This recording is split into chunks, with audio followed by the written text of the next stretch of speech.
শনি ও শুক্রের মিলনে তা গোল্ডেন টাইম আসছে 5টা রাশির ক্ষেত্রে।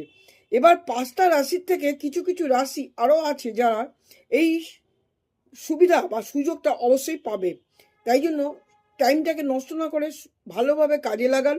গোল্ডেন টাইমটা আসছে হচ্ছে 1 ফেব্রুয়ারি থেকে। কারণ শুক্র আর শনি 40 ডিগ্রি দূরত্বে অবস্থান করবে, তার জন্য এই রাশিগুলো খুবই উন্নতি, অল্প অল্প খাটনির ফলে উন্নতি লাভ করতে পারবে। এবং এই রাশিগুলো লেখাপড়া থেকে, অর্থ ইনকাম থেকে, যে কোনো দিক থেকে এটা করে ফেলুন। যারা করার ইচ্ছা তারা করবেন। রাশিগুলো কি কি? বৃষ রাশি, মীন রাশি, কন্যা রাশি, বৃশ্চিক রাশি, কুম্ভ রাশি। তাছাড়া আছে তুলা রাশি, মকর রাশি। তাছাড়া বলেছি তুলা রাশি, মকর রাশি, এই রাশিগুলো অবশ্যই শুভ লাভ করবেন।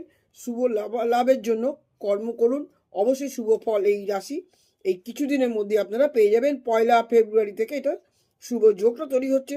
শুক্র শনির চালিসা যোগ এটাকে বলা হয়।